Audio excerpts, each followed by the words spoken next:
अस्सलाम वालेकुम नाज़रीन, इमरान याकूब खान साहब और फैसल चौधरी साहब के साथ मैं हूं Sameena Pasha. Program view point में आपको खुशामदीद कहती हूं। नाज़रीन, मरियम नवाज साहिबा आज वतन वापस पहुंच गई हैं और एयरपोर्ट पर उनका इस्तकबाल भी किया गया। उनके कारकुनान की बड़ी तादाद वहां पर उन्हें रिसीव करने के लिए आई और उसके बाद उन्होंने वहां पर एक धुआंधार तकरीर भी की। मजीद भी वो पार्टी की कुछ अहम जिसको कहते हैं जिम्मेदारियाँ संभालने जा रही हैं, क्योंकि चीफ ऑर्गेनाइज़र अब वो तैनात हो चुकी हैं पार्टी की। और वहाँ पर हमने देखा है कि अब काफ़ी ज़्यादा जोशो खरोश उभारने की वो कोशिश करेंगी। तो उनके आने से क्या पार्टी में फ़र्क पड़ेगा और क्या वो ख़ास तौर पर इलेक्शन कैंपेन के लिए आई हैं, क्योंकि इलेक्शन की तो अभी तक डेट अनाउंस नहीं हो रही है और बहुत से ऐसे खदशात मंडला रहे हैं कि इलेक्शंस जो हैं ख़ास तौर पर पंजाब और केपी के, वो शायद डिले का शिकार ना हो जाएं। तो ऐसी सूरत में उनकी वापसी की कितनी इंपॉर्टेंस है, इसके ऊपर भी बात करेंगे और ख़ास तौर पर फिर बात करेंगे फवाद चौधरी साहब के मामले के हवाले से, जिनको एक दफ़ा फिर से जिस्मानी रिमांड पर पुलिस के हवाले कर दिया गया है। इसके ऊपर बहुत एहतजाज किया है पीटीआई ने और इमरान खान साहब ने चीफ जस्टिस ऑफ पाकिस्तान को ख़त भी लिख दिया है कि उन्हें खदशा है कि फवाद चौधरी पर भी तशद्दुद ना किया जाए, उनके आइनी हुकूक का तहफ़्फ़ुज़ चीफ साहब यकीनी बनाएं। तो इस खत के बाद क्या वाकई कोई उम्मीद है कि इस तरह से ही मामला होगा? तो ये सारी आज हमारी गुफ्तगू रहेगी, इस पर आप सबको खुशामदीद कहती हूँ। पहले चलूँगी मैं इमरान साहब की तरफ, लेकिन आज आपको वेलकम मैं करूँ ज़फ़र हिलाली साहब को भी शो पे, जो कि हमारे साथ आज मौजूद है। ख़ास तौर पर ज़फ़र हिलाली साहब, बहुत बहुत शुक्रिया आपके भी वक्त का। मुझे थोड़ा सा अलाउ कीजिए, मैं ज़रा इमरान साहब से थोड़ा मरियम नवाज़ की वापसी और फिर ख़ास खबर क्या है उनके पास, क्या प्लान लेकर वो पहुँची हैं, क्या नैरेटिव अब वो बिल्ड करने जा रही हैं, उसके हवाले से गुफ्तगू करते हैं। पहले मरियम नवाज़ की वापसी हुई है इमरान साहब, और उसके बाद उन्होंने वहाँ पर एक तकरीर भी की। उनकी तकरीर के बाद आप क्या इंप्रेशन ले रहे हैं? आगे आने वाले दिनों में उनके निशाने पर कौन कौन है, और ये कि उनकी पार्टी ने उनको जिस तरह से रिसीव करना चाहिए था उस तरह से रिसीव किया? बिस्मिल्लाहिर्रहमानिर्रहीम। देखिए, मरियम नवाज अब वापस आ चुकी हैं। आज उन्होंने एक अच्छा शो किया है। अगर ये कहा जाए कि ये शो कैसा था, तो अच्छा शो था, लेकिन जिस तरह से ये शो होना चाहिए था शायद उतना अच्छा नहीं था, बहुत अच्छा नहीं था। ये एक्सीलेंट नहीं आप इसे करार दे सकते। बुनियादी तौर पे ये लाहौर का शो था और लाहौर ही मुस्लिम लीग नून का गढ़ समझा जाता रहा। और फिर उसके बाद ये कि अभी इन्होंने सदर जो मुस्लिम लीग नून के नए परवेज़ मलिक साहब, अल्लाह उनको के रहमत करे, उनके वफात के बाद से मुस्लिम लीग नून लाहौर के सदर का ओहदा खाली था, तो इन्होंने सैफुल मुल्क खोखर साहब जो हैं उनको हाल ही में सदर बनाया अपनी लाहौर की तंजीम का। तो उनका भी एक तरह से ये टेस्ट था। तो असल में आज ये शो जो है वो सैफुल मुल्क खोखर का भी था। मैं अर्ज ये करूँ, एक वीडियो बड़ी वायरल हुई है सोशल मीडिया पर, अज़मा बुखारी साहबा बड़ी गुस्सा कर रही हैं कि ये बहुत यानी पैथेटिक किस्म की अरेंजमेंट हुई है और ये वो इस तरह से। देखिए समीना, बड़ी सीधी सी बात है, ये सियासी जमातों में होता क्या है, जो पैसे लगाता है ना उसी का शो होता है। आज पैसे किसने लगाए? सैफुल मुल्क खोखर ने। आज बंदे किसने वहाँ पे पहुँचाए? सैफुल मुल्क खोखर ने। तो स्टेज पे फिर उन्हीं का कब्जा रहना था, और वो भी ये शो कर रहे थे पार्टी की आदत को कि अगर आपने मेरा इंतखाब किया है तो ये देख लें मैं ये सारा शो कर रहा हूँ। लेकिन मेरी ज़ाती राय बतौर एक एनालिस्ट के ये है कि, और ये मेरी खबर भी है, हमारे वाकफान आल भी ये कहते हैं कि मुस्लिम लीग नून में सैफुल मुल्क खोखर को भी लाहौर का सदर बनाए जाने पे बहुत ज़्यादा खुशी नहीं पाई जाती। अच्छा, इख्तलाफात भी हैं और इस फैसले को बहुत सराहा भी नहीं गया। ठीक है, कुछ लोगों का ख्याल है कि इसमें उनसे बहुत बेहतर चॉइसेस मौजूद थी, लेकिन उन्हें नहीं बनाया गया। बहुत सारे ऐसे लीडरान जो सीनियर लोग हैं पीटीआई पीएमएलएन के, कुछ तहफ़्फ़ुज़ात का इधर उधर इजहार भी कर रहे हैं, वो भी हमें नजर नहीं आए कि वो मरियम को रिसीव करने नहीं, वो आए थे समीना। देखिए, ख्वाजा साद रफ़ीक, ख्वाजा आसिफ साहब और आज़म नज़ीर तारर साहब, एहसन इकबाल साहब और आबिद शेर अली, ये सब मौजूद थे, लेकिन इन्होंने एयरपोर्ट के अंदर ही उन्हें रिसीव किया। और उसके बाद आपको मैंने जैसे कहा ना, ये आज लाहौर का शो था, तो उन्होंने उस तरह से नहीं किया। हालांकि उन्हें करना चाहिए था, उन्हें मरियम नवाज के साथ स्टेज पे होना चाहिए था। लेकिन मामला ये कि सियासी जमातों का, हमारे यहाँ ये जो सियासी जमातें हैं ये कमर्शियल हो चुकी हैं। एक अलमिया ये है कि यहाँ उस शख्स को ओहदा देना ज़्यादा पसंद किया जाता है, ज़्यादा मुनासिब समझा जाता है जो पैसे खर्च कर सके। तो जो बड़े सिंसियर लोग होते हैं, बड़े कमिटेड लोग होते हैं, वो बेचारे पैसे ना होने की वजह से मैं अब नैरेटिव पे दोबारा जब आती हूँ फिर मैं उस पर बात करूंगी, लेकिन ये भी बात तो अपनी जगह है ही कि मरियम नवाज की भी तैनाती के ऊपर जो सीनियर लीडरशिप है वो भी ज़ाहिर कुछ थोड़ा सा अपने तहफ़्फ़ुज़ात रखती है। लेकिन हिलाली साहब से भी बात करते हैं इस पर। हिलाली साहब, डू यू थिंक कि मरियम साहिबा की वापसी को, हम देख रहे थे कि 2-3 दिन से सोशल मीडिया पर PMLN की तरफ से बड़ी कैंपेन चलाई जा रही थी और लग रहा था कि वो बहुत बड़ा एक पावर शो प्लान करके बैठे हैं उनके शान शान इस्तकबाल के लिए, लेकिन आप समझते हैं कि कोई मायूसी हुई होगी मरियम को, या फिर आज ज़्यादा वो कोई हमें नज़र आएंगी कि ज़्यादा एग्रेसिव होकर अब आने वाले दिनों में सियासत करेंगी?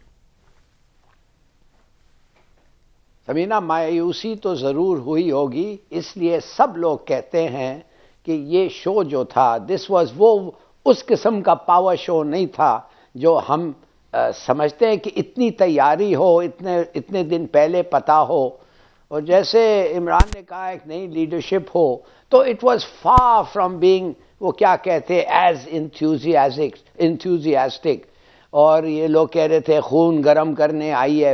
Absolute, from that point of view तो बड़ा फ्लॉप था।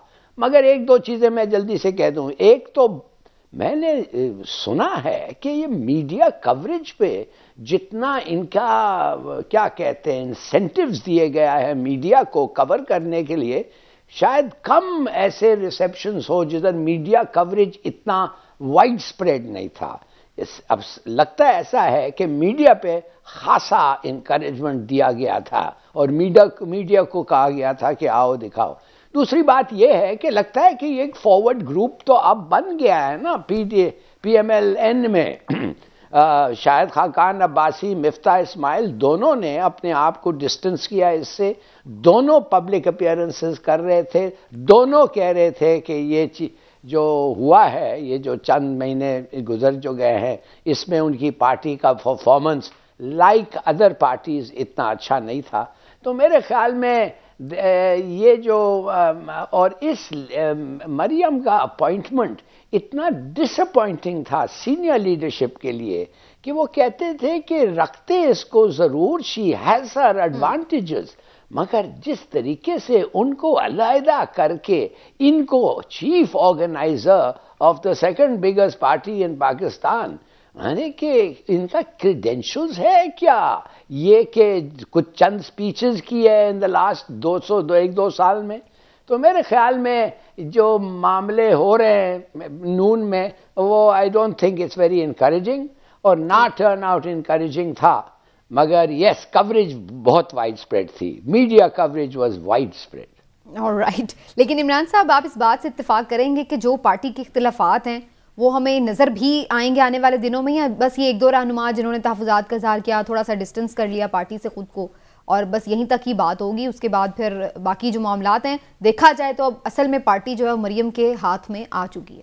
देखिए ज़मीना, ये हमारा अलमिया समझ लें या जो भी इसे समझे, यहाँ पे शख्सियत प्रस्ती है, और ख़ास तौर पे सियासी जमातों में, सिर्फ नून लीग में नहीं, पीपल्स पार्टी में भी, PTI में भी। इमरान खान साहब को अलग कर दें तो PTI कुछ नहीं है, जरदारी साहब को, बिलावल भुट्टो को अलग कर दें तो पीपल्स पार्टी कुछ नहीं है, इसी तरह नवाज शरीफ को अलग कर दें तो नून लीग कुछ नहीं है। नून लीग जो है उसमें एक बात आप समझें कि उसके लिए इस वक्त सबसे अहम क्या है। नून लीग के लिए सबसे अहम है मियां नवाज शरीफ की वापसी। ये जो मरियम नवाज साहब आई हैं, असल में मरियम नवाज इसलिए आई हैं कि वो जो है पार्टी को ऑर्गेनाइज करें, उन यंग लोगों को आगे लाएं, और उसके बाद मियां नवाज शरीफ के लिए ऐसा माहौल साजगार बनाएं कि जिससे वो आएँ। नून लीग के बहुत सारे लोग ये समझते हैं, और इवन शरीफ फैमिली ये समझती है कि जिस वक्त मुस्लिम लीग नून खासी क्राइसिस में थी, उस वक्त मरियम नवाज बाहर आई और उन्होंने जो एग्रेसिव मोड अपनाया उससे पार्टी को फ़ायदा हुआ।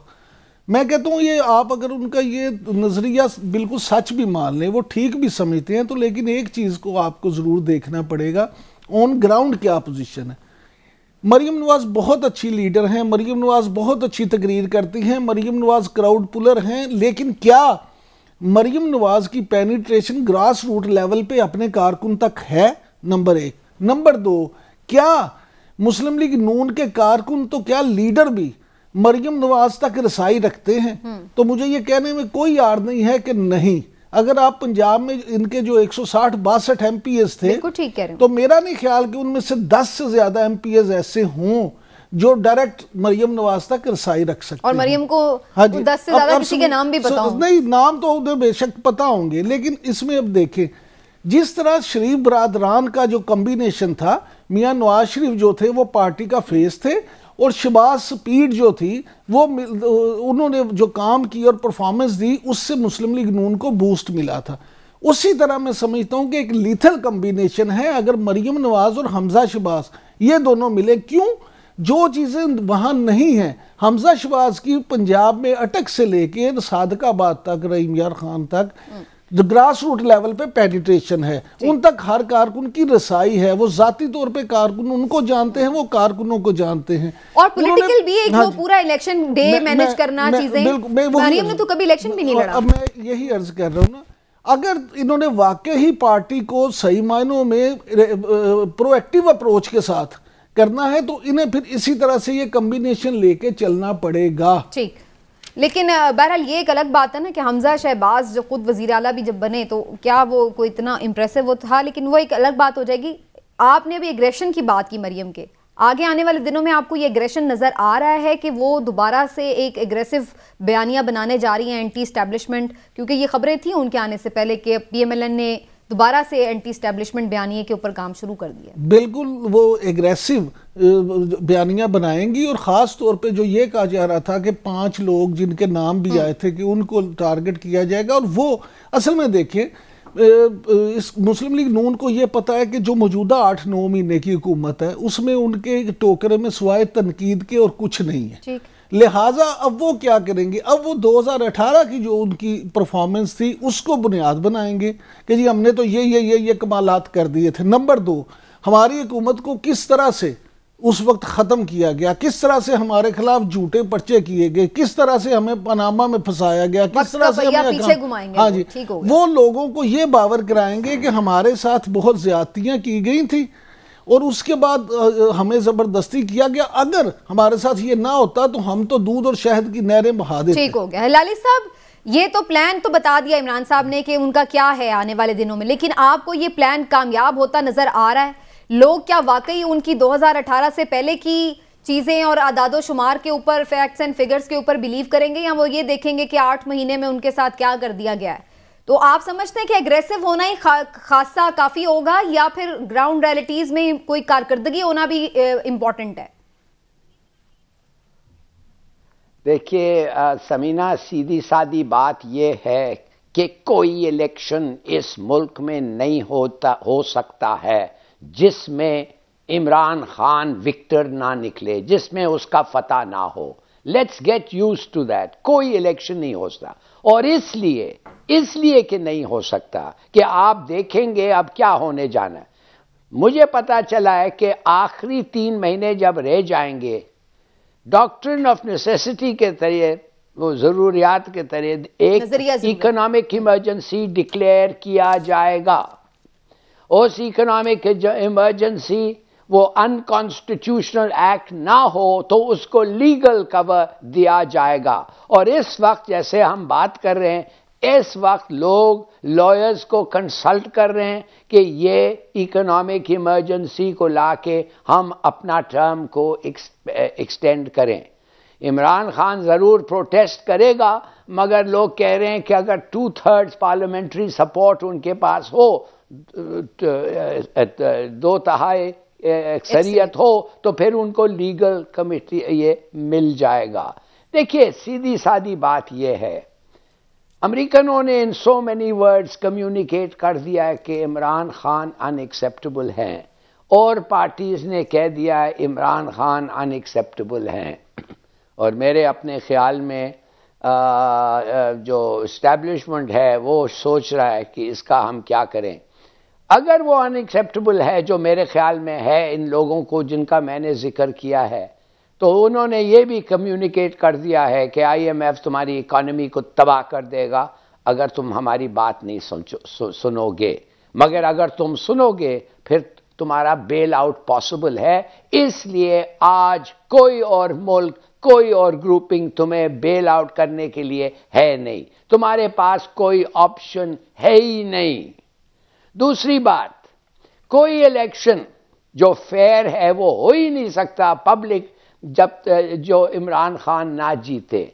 तो इलेक्शन इंजीनियर करना मुश्किल नहीं है, मगर जब ये कंडीशंस आपके सामने रखा जाता है और आप क्या कहते हैं, हैंडलर्स हैं, न्यूट्रल्स हैं, तो क्या होगा? तो बेस्ट ऑप्शन डिले करो इलेक्शंस, काम करो डिस्क्वालिफिकेशन पे, डिले ऑप्शंस, बात करो जलावतनी का, डिले इलेक्शंस, अरेस्ट करो, और वो आखिरी जो अल्टरनेटिव है मैं कहना ही नहीं चाहता हूं।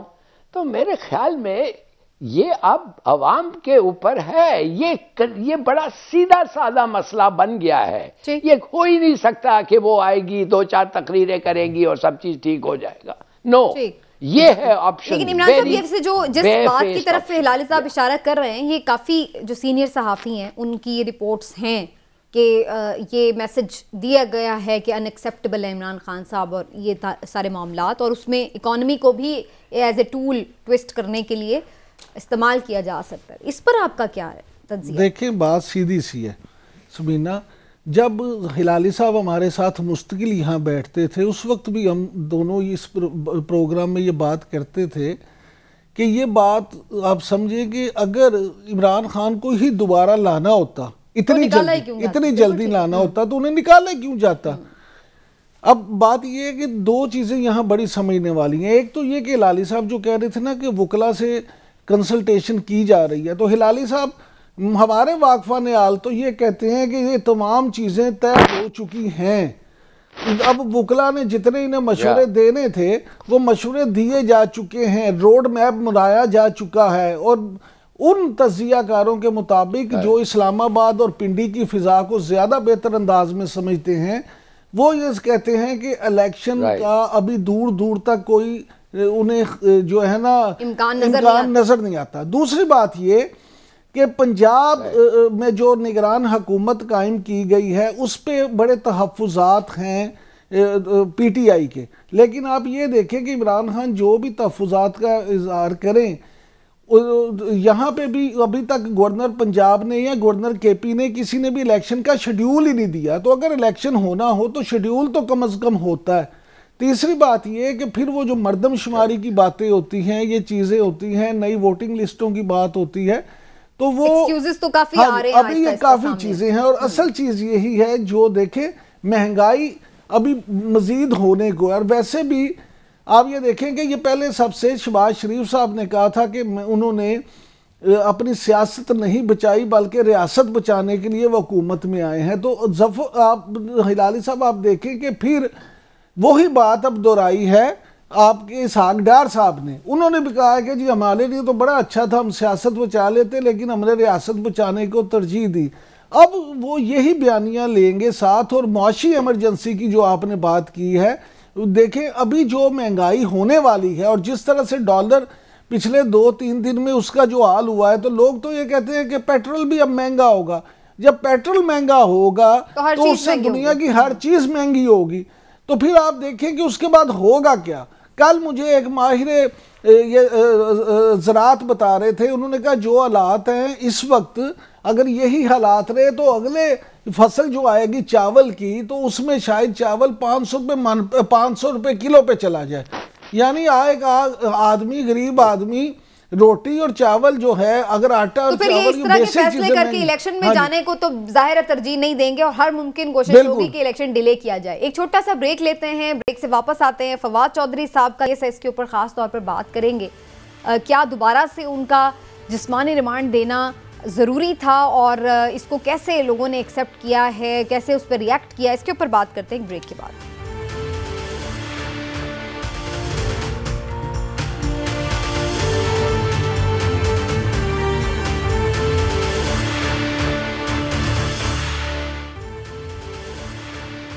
एक्सपेक्टेशन आज ये थी कि शायद फवाद चौधरी साहब को ज़मानत मिल जाएगी और ज़मानत की दरख्वास्त भी दायर कर दी गई थी, क्योंकि कल हमने देखा था कि उन्हें जुडिशल रिमांड उनका दिया गया था। लेकिन इसके बरअक्स आज जब दोबारा पुलिस ने एक फ़िज़िकल रिमांड की इस्तदा की तो अदालत ने उसे मंजूर करके उन्हें 2 रोज़ा मज़ीद फिजिकल रिमांड में दे दिया और उनकी ज़मानत की जो दरख्वास्त थी उसको भी मुस्तरद कर दिया। तो ये काफ़ी जो एक्सपेक्टेशन थी उसके खिलाफ फैसला था, लेकिन क्या वाकई ये इतना ही ज़रूरी था? और अब इसके ऊपर तहफ़्फ़ुज़ात ये जाहिर किए जा रहे हैं उनकी फैमिली की तरफ से, लॉयर्स की तरफ से और ख़ुद पाकिस्तान तहरीक-ए-इंसाफ के चेयरमैन इमरान खान की तरफ से कि उन्हें ख़दशा है कि फवाद चौधरी साहब पर जिस्मानी रिमांड में कोई तशद्दुद ना किया जाए, जो कि इससे पहले आज़म सवाती या शहबाज गिल के मामले में देखा गया। तो इस चीज़ के ऊपर इमरान खान साहब ने चीफ जस्टिस ऑफ पाकिस्तान को एक ख़त भी लिख दिया है, जिसमें उन्होंने कहा है कि वो इंश्योर करें कि कोई भी आइनी जो इंसानी हुकूक है उनकी खिलाफ वर्जी ना हो। प्लीज़ इस चीज़ को देखें, चेक करें। और उन्होंने उनका रेफरेंस भी दिया है आज़म सवाती और शहबाज गिल साहब का। तो इस सारे मामले को हम कैसे देख रहे हैं, किस तरफ ये मामला जा रहा है और ये खदशा क्यों है, इसके ऊपर बात कर लेते हैं। और इस सेगमेंट में हमें फैसल चौधरी साहब ने भी ज्वाइन कर लिया है। चौधरी साहब, आपका शुक्रिया। काफ़ी टफ टाइम और आज भी बड़ा आप सारा दिन मसरूफ़ भी रहे और आपने फिर भी हमारे लिए वक्त निकाला। लेकिन पहले तो ये जो सारा लीगैलिटी का मामला है इसके ऊपर कमेंट करें। आप ये एक्सपेक्ट कर रहे थे कि दोबारा से एक जिस्मानी रिमांड दे दिया जाएगा उनका, और आपको क्यों खदशा है कि कोई तशद्दुद किया जाएगा उनके ऊपर? उसकी वजह से मैंने ये है ना कि अभी रिसेंट पास में एक हिस्ट्री, एक साइकिल चला है आजम स्वाति साहब और फिर शहबाज गिल, वो एपिसोड्स, और फिर जैसे फवाद साहब को जिस तरह से लाया जाता है हथकड़ियां लगा के, मुंह पे कपड़ा चढ़ा के, इतने बंदे धक्के दे रहे होते हैं, जो इतने पुलिस वाले जो हैं, और जिस तरह से वो आते हैं उनकी सिक्योरिटी तो स्टेट हेड की सिक्योरिटी जो इनके साथ लगी होती है। तो इस बात में, और ये जिस तरह से गैर कानूनी तरीके पे, यानी वहाँ पे सेशन कोर्ट को कहा गया कि हमें मोबाइल बरामद करना है, और सेशन कोर्ट ने जो है वो इस तरह से उनको दे दिया जैसे कोई बात ही नहीं है, यानी कस्टडी हैंड ओवर करना पुलिस के, और जानते हुए कि भी ये है, तो अपना वो इस तरह से दी गई जिस तरह से कोई बात ही नहीं है, और ये कभी होता भी नहीं है। ये तो हमारा सेटल लॉ है कि कोई जुडिशल हो जाए तो उसके बाद तो कभी भी कोई जो है वो नहीं आता। और खास कर जब ये तो एडमिशन है, उन्होंने कहा मेरी स्टेटमेंट है, वहां पर तो एडमिशन है कि मैंने स्टेटमेंट ये की है, ये मेरी है, और इस पे किसी को फिर कि जी हमने ये करना है, हमने वो करना है, just for the sake of to keep him in the custody, that's all, एक एग्जांपल सेट करने के लिए। और जिस तरह से बुलाया गया, बुलाने के बाद सेशन जज साहब ने अच्छा चौधरी साहब, इस सिलसिले में कोई आपने खत वगैरह भी लिखा है? एक तो जो खत लिखा है ना इमरान खान साहब ने चीफ जस्टिस को, आपने भी कोई लीगली इसके ऊपर ऑप्शन इख्तियार की है? जी, मैंने खत लिखा है, सोमोटो लेटर जो है, और उसके साथ फवाद साहब का एक हैंड रिटन लेटर जो है वो भी लगाया है।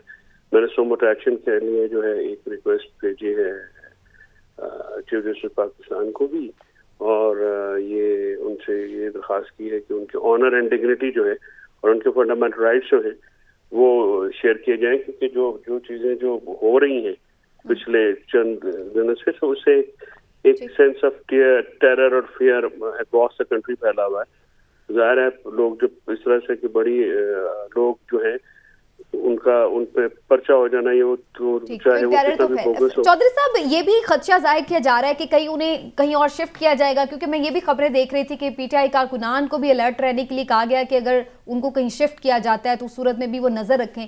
तो आपको एग्जैक्टली पता है कि वो किस थाने में, किस जगह पर मौजूद है, किसके साथ है, कौन उनको पूछ रहा है, वो इस थाने में कोई सार में तो नहीं है या फिर उनको होना चाहिए, वो किधर है, किस तरह की हालत में है, वो तो कोई पता नहीं, क्योंकि हमारी एक्सेस नहीं होगी। ठीक, अच्छा, ये जफर हिलाली साहब भी हमारे साथ मौजूद हैं, वो भी कुछ आपसे शायद इस पर बात भी करना चाहें। लेकिन हिलाली साहब, आपका भी मैं इस पे कमेंट जरूर लेना चाहूंगी। जो चौधरी साहब का मामला है, आपको क्या लगता है ये सारी जो गिरफ्तारी है, ये क्या कोई मैसेज देने की कोशिश है बाकी पीटीआई लीडरशिप को कि कौन जो है वो बात सुने या पीछे हटे? क्या आप इससे क्या आप एसेस करते हैं? बिल्कुल सही कहा आपने, ये एक मैसेज है, और ये पॉलिटिशियंस जो इस केस को एक किस्म का ओनरशिप किया है और परमिट किया है। पहले तो ये सेडिशन का केस बनता ही नहीं है, ये क्या रियासत, क्या what is the sedition against the state? ये एक आदमी को इंसल्ट किया होगा एट बेस्ट, सो व्हाट। और दूसरी बात ये है कि आप समझते हैं कि इस किस्म का ट्रीटमेंट क्या होगा इनके साथ? ये मुझे मैं कभी समझ ही नहीं सकता हूं कि आपको पता है जिन लोगों ने ये किया है एक ना एक दिन ये भी ऑपोजिशन में जाएंगे और फिर इनके साथ ये होगा। ये चाहते हैं, ऐसा होता रहा है। सब mockery of law and justice. 2 दिन में इनको इंशाल्लाह बेल मिल जाएगा और निकल जाएंगे। और यस, धमकी देना, इनको मैल ट्रीट करना, डराना। आप चाहते हैं कि अच्छे लोग पॉलिटिक्स में आए जब आप उनके साथ इस किस्म का रवैया रखते हैं? My God, it is disgraceful. और कौन डिसग्रेस्ड होता है? आपका फोर्स, आपका सोसाइटी और आप politicians. They are their own worst enemies. बिल्कुल ठीक। चौधरी साहब, जो फवाद चौधरी साहब स्टेटमेंट भी दे रहे हैं अदालत में, वो तो ओन भी कर रहे हैं और वो कह रहे हैं मैं तो कोई ऐसी मुनाफकत नहीं कर सकता कि मैं यहाँ पर कुछ बात करूं, बाहर कुछ। ये थोड़ा सा डेंजरस नहीं है उनके केस के लिए? एज ए लॉयर आप कैसे इसको देखते हैं कि वो वहां पे और भी दबंग अंदाज में गुफ्तगू कर रहे हैं? सुनने में तो वैसे अच्छी लगती है एक पॉलिटिशियन के लिए, लेकिन बात ये कि केस पे तो असरअंदाज हो सकता है ये मामला। केस तो झूठा है ना। केस पर इलेक्शन कमीशन पे तनकीद पे बगावत के सेक्शंस कैसे लग सकते हैं? पर्चा कैसे हो सकता है? पर ये तो जस्टिफाइबल ही नहीं है, ये तो लॉफुल एक्ट ही नहीं है कि आप वो जो अगर उन पर तनकीद करें और उनको अपनी जिम्मेदारियों का एहसास कराएं तो वो जो है उठ के पर्चा करा दें। इस तरह से तो कल आप डीसी लाहौर की खबर देंगे, वो आप पे बगावत का पर्चा कर देगा। साफियों का काम है सुबह शाम आपको चेयरमैन पैमरा जो है वरना वो तो अपना उसके ऊपर रोज आपके ऊपर पर्चा कराता रहेगा। ये जजमेंट्स हैं कि इलेक्शन कमीशन जो ना अदालत है ना ट्राइब्यूनल है, ये एक अथॉरिटी है जिसका काम है इलेक्शन कराना साफ शफाफ तरीके से। वो तो इनसे हो नहीं रहे। जिस तरह DHA है या जिस तरह कुछ अपना हमारे इधर कैपिटल डेवलपमेंट अथॉरिटी है, एक अथॉरिटी है। अब अथॉरिटीज की पे तनकीद करने से बगावत के मुकदमे कैसे दर्ज हो सकते? तो वो अब इस्तदा क्या कर रहे हैं चौधरी साहब? ये जो पुलिस जब ये कहती है कि हमें जिस्मानी रिमांड चाहिए तो वो क्या उसका जवाब देती है? क्या वो पूछना चाह रहे हैं या क्या बरामद करवाना चाह रहे हैं? कोई मोबाइल चाहिए, कोई क्या वो ढूंढना चाह रहे हैं? क्योंकि ये भी बात आज कर रही थी अहलिया उनकी कि वो तलाशी की भी बात कर रहे हैं घर की। नहीं, वो तो फोटो खींचना चाह रहे हैं लाहौर ले जाके और वहां पे ये कहना चाह रहे हैं कि ये असल फवाद चौधरी है या कोई नकल फवाद चौधरी ने वो स्टेटमेंट दी है। उसकी एडमिशन के बाद उनका ये ओन करने के बाद तो ये सारी बातें ही बिला जवाब हैं। और कहा मोबाइल लेना है, मोबाइल जो है नीचे अपनी खुद रिपोर्ट दी है इधर सेशन कोर्ट में मजिस्ट्रेट साहब के पास कि मोबाइल हमारे कब्जे में, हमने FIA में फोरेंसिक में देना है। तो झूठ और मतलब एक सारा एक स्टेटस बना के वो केस किया हुआ है और कभी कुछ कहते हैं कभी कुछ कहते हैं और कोई पूछने वाला है नहीं। जो जो जो नीचे वाले जजेस हैं, मैं मजिस्ट्रेट साहब की बिल्कुल तारीफ करूंगा। ही स्टूड बाय और लॉ के साथ खड़े। आई एम श्योर बड़ा प्रेशर होता होगा इन सारी चीजों का, लेकिन उन्होंने नहीं लिया। लेकिन आज जो सेशन में हुआ है सेशन कोर्ट में, वो काबिल अफसोस है। चौधरी साहब ये बताइएगा, एक तो पहली बात कि ये जिस तरह से चौधरी साहब को ये ला रहे हैं फवाद चौधरी साहब को मुंह पे कपड़ा डाल के, ये इंतहाई गैर इंसानी है, इंसानी हकूक की खिलाफ वर्जी है। इस पर कोई दूसरी राय नहीं। दूसरा, being a follower of politics, मैं तो ये समझता हूँ कि चौधरी साहब के साथ ये जो कुछ भी हो रहा है उससे उनके सियासी कद में इजाफा हो रहा है, सियासी तौर पर उनको फ़ायदा पहुँचेगा। लेकिन पुलिस के जिस रवैये की आपने बात की और जिस तरह से चौधरी साहब की बेगम ने बड़ी बहादुरी के साथ सारी चीज़ें बर्दाश्त की और उन्होंने ये भी कहा कि बेटियों से मिलने नहीं दिया जा रहा और बेटियों का जिक्र सुन के फवाद चौधरी साहब रो पड़े, तो आप पुलिस के खिलाफ अदालत में कोई रिट नहीं कर रहे कि पुलिस जो अपना कानून के मुताबिक काम नहीं कर रही?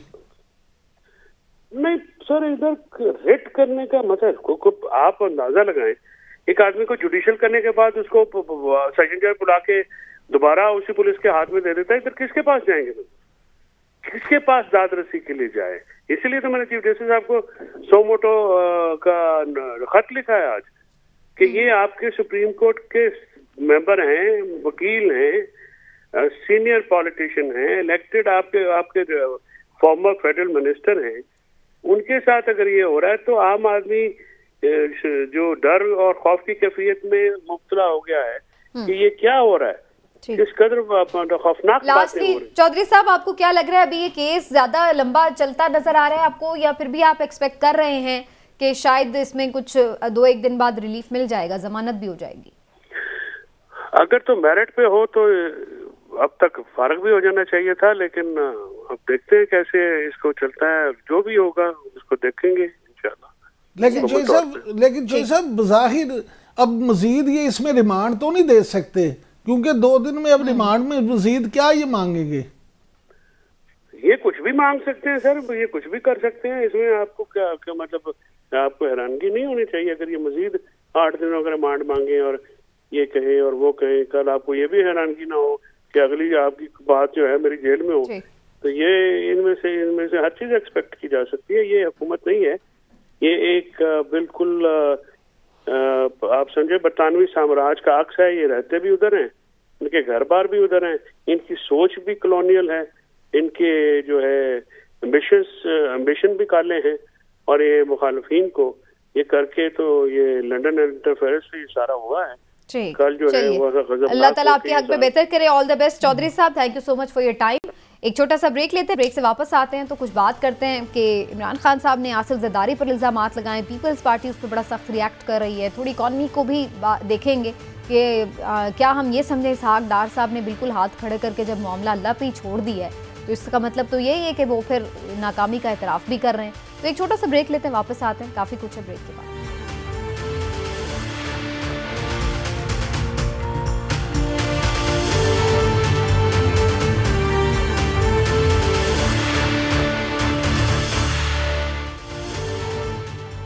पाकिस्तान तहरीक इंसाफ के चेयरमैन इमरान खान साहब ने कल एक प्रेस कॉन्फ्रेंस में अपने कत्ल का खदशा जाहिर किया, जिस पर हमने कल भी थोड़ी बात की, और आसिफ जरदारी साहब पर भी इल्ज़ाम लगाया कि उन्होंने पैसे वैसे भी दिए हैं कलअदम तंजीम को इस हवाले से।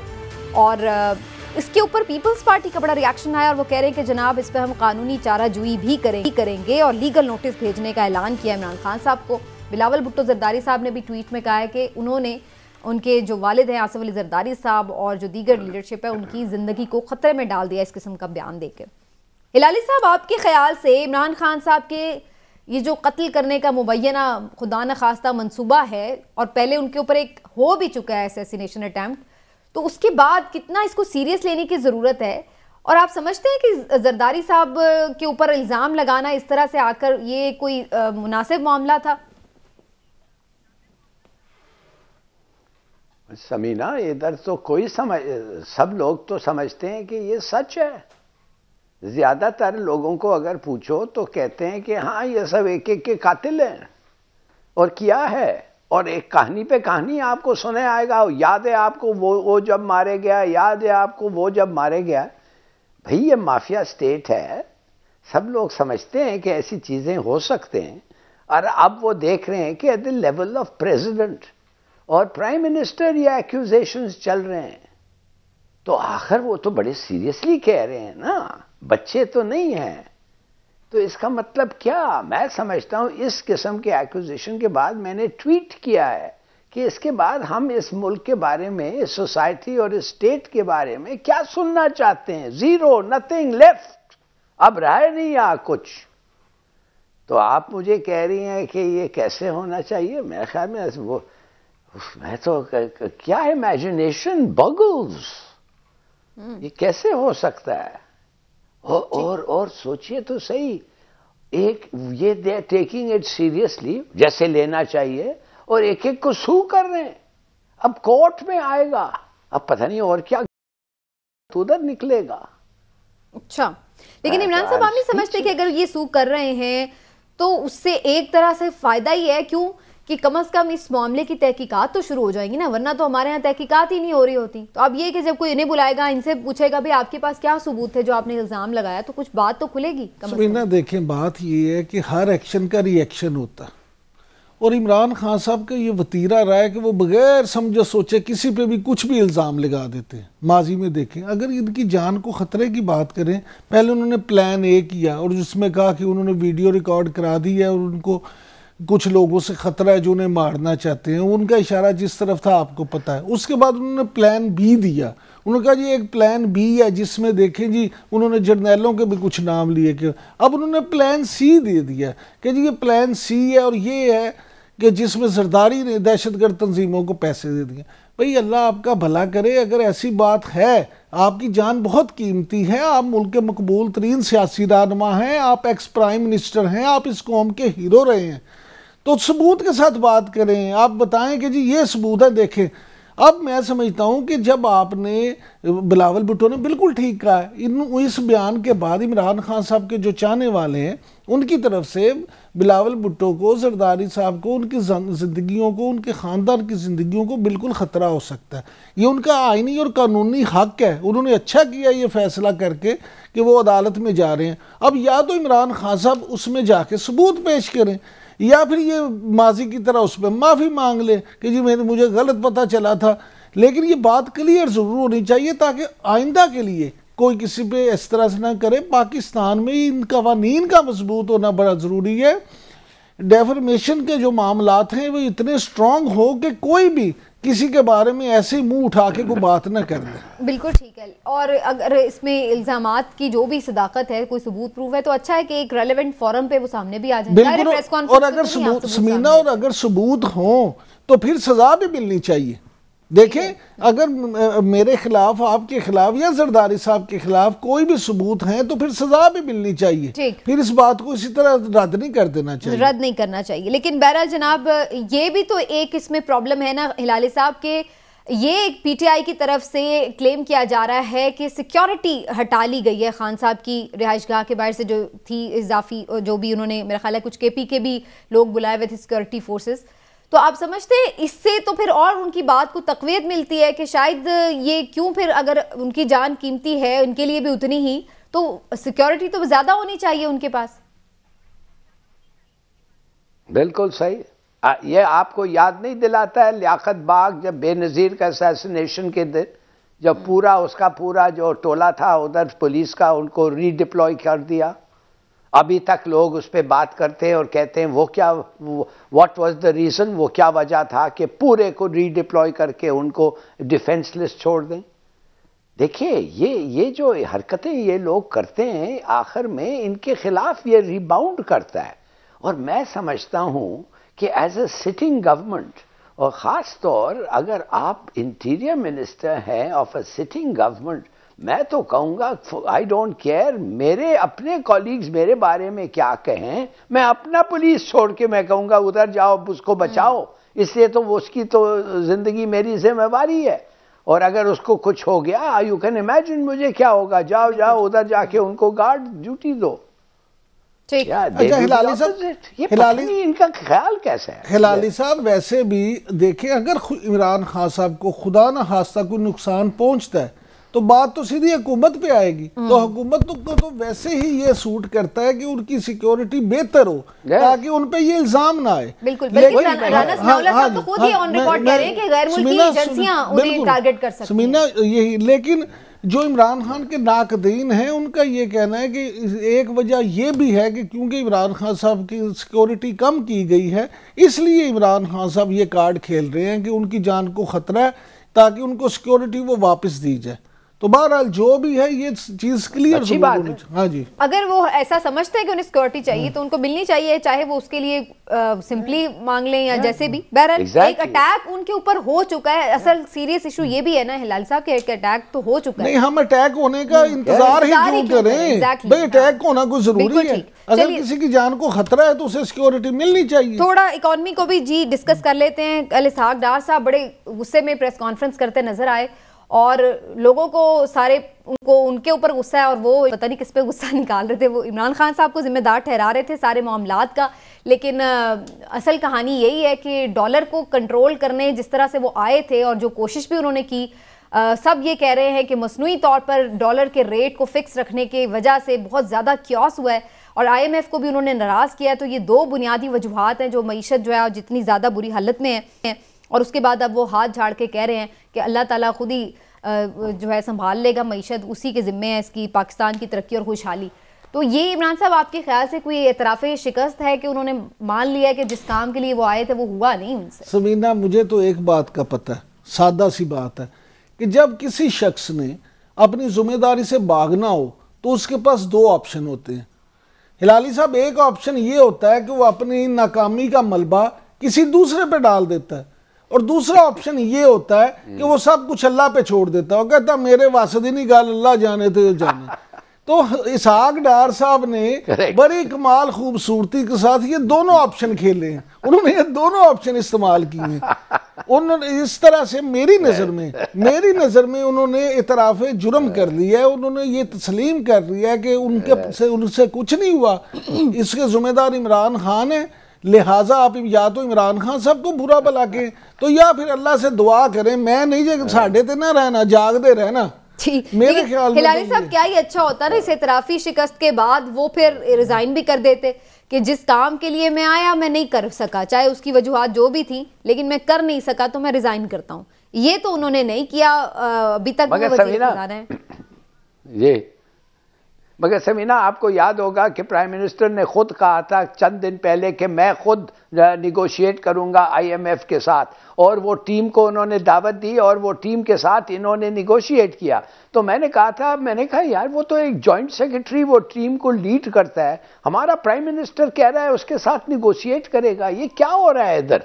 देखिए जब प्राइम मिनिस्टर ने अनाउंस कर दिया कि वो आ रहे हैं, वो टॉक्स कामयाब होंगे और हम हर चीज उनका मान देंगे, तो ये डार को तो बेसिकली उन्होंने कहा तुम हट जाओ, you are no longer required. बिल्कुल सही है, उस वक्त इसको कहना था चलिए जी सी मैं जा रहा हूं, खुदा हाफिज। मगर देखिए किस किस्म का स्टेटमेंट इन्होंने दिया है। और समीना 25% है पर मंथली इन्फ्लेशन इस वक्त, अगर वो डॉलर ऐसा जाए तो 35% इन्फ्लेशन होगा नेक्स्ट मंथ। ये एक कैटास्ट्रोफिक एक इस किस्म का डेवलपमेंट है। अंडरस्टैंड ये क्या होने वाला है। तो आप बेहतर जानती है बिजली 84% और 800 बिलियन रुपीस GST में रिकवर करना है। माय गॉड ये क्या कर रहे हैं इस मुल्क के साथ। और ये देखिए इन्होंने ऐसा दबा के रखा है इनको कि वो कह रहे हैं कि हम आएंगे ही नहीं, बात शुरू नहीं करेंगे जब तक आप ये जो वादा आपने किया ये पूरा नहीं करेंगे। इसलिए ये डॉलर को इस तरीके से, और फिर भी जब डॉलर 53 गया फिर 43 वापस आया, रुक गया। क्यों? इसलिए उन्होंने फिर पैसे फेंके उसके पे रोकने के लिए। अब इनका टैक्टिक ये है कि अब जब आस्ते आस्ते ऊपर बढ़ने देंगे, they haven't let it float completely जो उनका एक्चुअल वादा था। मगर चलिए देखते हैं क्या होता है। लेकिन इमरान साहब मुझे तो इस बात से भी ज्यादा फिक्र इस बात की है कि अभी हमने मान लिया महंगाई कर लेंगे, बातें पूरी करके IMF से पैसे भी ले लेंगे, लेकिन फिर 2-3 महीने बाद हम इसी स्टेज पे खड़े होंगे, क्योंकि अल्टीमेटली तो बात वही है कि कोई लॉन्ग टर्म पॉलिसी तो सामने आ नहीं रही है और ना ही कोई ऐसी और वजूहात नजर आ रही। तो आपको नहीं लगता है कि 2-3 महीने बाद हम फिर इसी जगह पर खड़े होंगे जब वो पैसे मिलेंगे हम इस्तेमाल कर चुके होंगे? मुझे तो समीना फिक्र इस बात की है कि आप इतना फिक्र कर करके हलकान क्यों हो रही हैं। देखिए ये हुकूमत ये सियासतदान दोनों को आप देख लें, इतनी मुआशी सूरत हाल ख़राब है पाकिस्तान में। देखिए इंडस्ट्री जो है, बड़े बड़े ग्रुप वो उनके पास सामान नहीं है, आप बंद हो गए कारखाने, कारखाने बाद पैकेजिंग जो सबसे देखें चीज इंडस्ट्री जो होती है ना वो जुड़ी होती है, किसी की जो रॉ प्रोडक्ट होती है दूसरे के लिए वो फिनिशिंग प्रोडक्ट होती है, ये सारी चीज़ें जुड़ी होती हैं। यहाँ पे मामला ये है कि बहुत सारे ग्रुप्स, मेरी आज भी कुछ इंडस्ट्रियलिस्ट के साथ बात हो रही थी, कोई कह रहा था कि फरवरी के महीने में, कोई कह रहा था 1 मार्च के बाद, यानी उन्हें यही नहीं पता कि उसके बाद वो इंडस्ट्री चल भी सकेगी या नहीं, क्या आवाम को कुछ मिलेगा भी कि नहीं। तो ये अपनी लड़ाइयों में पड़े हुए हैं, ये नहीं कि बैठ के मुल्क का सोच लें। बिल्कुल ठीक है जी, ये तो कोई नहीं अभी सोचता हुआ हमें नजर आ रहा। लेकिन प्रोग्राम का वक्त, जफर हिलाली साहब आप हमारे साथ आज के प्रोग्राम में मौजूद रहे, आपका बहुत शुक्रिया। नाज़रीन फिर आपसे मुलाकात होगी, अपना ख्याल रखिए, अल्लाह हाफ़िज़।